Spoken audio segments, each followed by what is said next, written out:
We're just going to break into that story there because we're going to a live event in Canberra. The new Emergency Management Minister, Robert McClelland, is holding a media conference. He's launching a website to help people identify suspicious activity which might be leading to arsonists lighting bushfires. Arson is a tremendous problem in this country.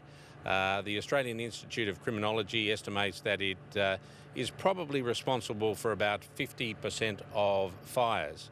Now, those fires cost in the order of about $1.6 billion on average each year. In terms of natural disasters, there are more people injured and killed from bushfires than any other natural disaster. So it is a very, very serious issue. And of course, as we approach this summer, it looks like we are, despite the wet weather we've had here, it looks like we are approaching probably the worst grass fire season for 40 years. Now, the wet weather has made the grasslands grow, but that will dry out. And when we're talking about fires, the devastation, when you put that dryness together, the hot winds, when you put the isolation, they can get well and truly out of control to cause massive destruction. We saw, of course, with the Victorian fires that regrettably even some of those have been found to have been deliberately lit. There are other cases before the courts, of course, and I won't comment on those matters that are before the courts. But a very, very significant problem indeed. Now, the forum has highlighted that while law enforcement agencies working with firefighters can do a tremendous amount and do a tremendous amount, really to get on top of the issue, we need to engage the community, because it is the communities, pardon me, it is the communities that know where the vulnerabilities are in their local areas, those areas which are prone to fires. It's the communities who can identify suspicious conduct, and it is the communities who may know someone. Now, it may be some local youths in an area, it may be someone personally known to community members, it could be a family member. This Bushfire Arson website is designed to engage the community. If they have concerns, if they have suspicions, it gives them points of contact. It gives them advice on what to look out for, obviously identifiers for individuals, identifiers for vehicles that may be in the area, generally provides sound advice, and within their specific location, whether it's the state or the territory, who are the relevant agencies that can be contacted. So we think it is going to be a very significant tool. As Andrew has pointed out, there tends to be a heightening of community engagement after a major incident such as the ACT bushfires or the Victorian bushfires, but this is a means of engaging the community on an ongoing basis, both to inform the community, but also obviously to receive input from the community. So we think it's going to be a very, very powerful tool indeed. It builds on other work that we have done.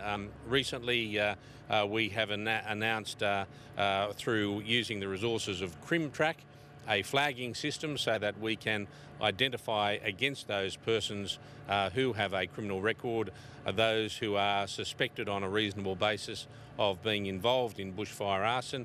That is a significant tool. We have indeed, through an officer of the ACT Fire Service, in fact, Richard Woods, developed a national arson investigation program to train police officers and firefighters in terms of world's best practice investigation techniques. And we're also looking at those issues that motivate people to become involved in arson, and we have funded the Bond University to do work in that respect, and also to advise governments at all levels of what preventative strategies can be in place, and indeed treatment programs, particularly for young people who may be engaged in initially antisocial behaviour, but that antisocial behaviour can become so tremendously devastating, causing destruction to environment, wildlife, take away people's livelihoods, destroy communities, quite literally destroy communities, and in the worst case scenario, obviously cause death. So this is a very, very important issue, particularly for our country. Can I conclude by thanking all those agencies involved. They include obviously the ACT Rural Fire Service. They include the Australian Institute of Criminology. They also include the Bushfire Cooperative Research Centre, and they include also the relevant state and territory agencies, both in terms of law enforcement and firefighting, have all come together to develop this program. And if I could acknowledge their work and indicate that I think it is a very, very good product that is going to assist in engaging the community in addressing what is a very significant issue for Australia. Mr McClelland, can I ask how it would work? So if someone did, say, notice something suspicious in their area, what sort of information would be available on this website for them? The website will point them to where to lodge a complaint, to contact either the local agencies or Crime Stoppers as a catch-all. It will advise them of what identifiers to look for, the individual concerned, obviously their gender, approximate height, any indicators they might have, facial hair and so forth. Similarly with a vehicle, obviously a registration number, even if they can't get the registration number, the make, the colour, whether it had any distinctive damage, where they were heading, what time of day it was, that sort of information, so that they can feed that into authorities.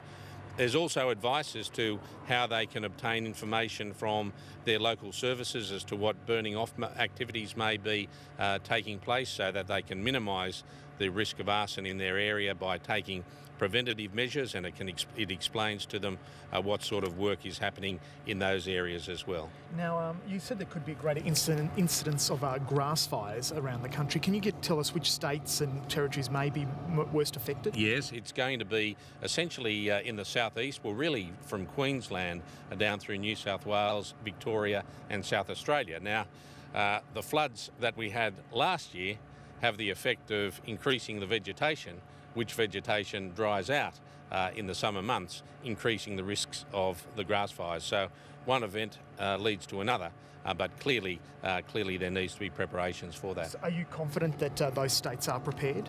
Yes, we've gone around in a series of briefings with each state and territory before this summer season to talk about both forecasts, weather forecasts, likely risks, to talk about what capabilities they have and what capabilities the Commonwealth has at a federal level. Obviously, if necessary, to call out the military, but aerial firefighting services, as well as how we can communicate that better reporting of weather conditions so that we're pre-prepared. So I think we are as prepared as we can be, but the reality is there is always an unknown, and the unknown can be when someone, from whatever motive, will decide to engage in arson, and we have to respond to that. And obviously if that occurs on a very hot, dry day with strong winds in an isolated area, that can cause tremendous damage. Just on another issue. Is seeking to continue to pursue. Thanks very much. Thank you. Thanks. So that was the Emergency Management Minister. I think that's his inaugural presser, at least during my shift it is, with his new portfolio, Robert McClelland. He's the former Attorney General, of course. He was launching a website educating the community about how to look out for bushfire arson. He was also saying Australia faces its highest grass fire risk for 40 years because of all the rain we had. So that was live from Canberra. And interestingly, he was reticent initially to comment on his old portfolio area, because that's in the news today with Philip Ruddock's comments on the possibility of Malaysia being part of a compromise deal with an asylum seeker solution. But in the end, he did relent, saying that TPVs would continue to be problematic, and all the advice is that turning the boats around would be a particularly dangerous thing to do.